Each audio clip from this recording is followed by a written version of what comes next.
mapapasarap na naman kayo sa ulam na ito. Tingnan nyo nga naman, meron tayong isdang walang buto. Iniwa nga lang pala ito sa 4 na piraso at saka naman inihanda na ng daddy ang bawang at sibuyas at kasama ang iba pang sangkap. At sinimula na nga magprito ng daddy at nang biglang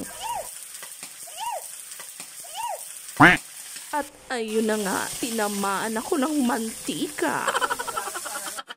At nang maprito na nga ang isda, saka naman sinimulan ni daddy maggisa para sa ating sauce. At nang maging brown nga ng kaunti ang bawang, ay siya rin namang isinunod na ng daddy ang sibuyas. Ayan guys, sinimulan niya nang ilagay ang sibuyas at saka hinalo-halo.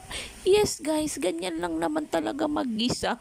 At pagkatapos ngang magisa ng daddy, ay siya rin niya namang isinunod ang mushroom. Sa kanya nilagay ang all-purpose cream at ang ating gatas na ibap. At saka nilagyan niya rin niya ng kaunting tubig. O ayan, may ulam na naman tayo na madaling iluto. Oo nga pala, wag niyong kakalimutang lagyan niya ng paminta at asin na pampalasa. Ayan, halu-haluin nyo lang. Saka ilagay ang isda. Chiren! Ayan ang resulta. Ready to serve. O sa mga nagugutom dyan, luto na.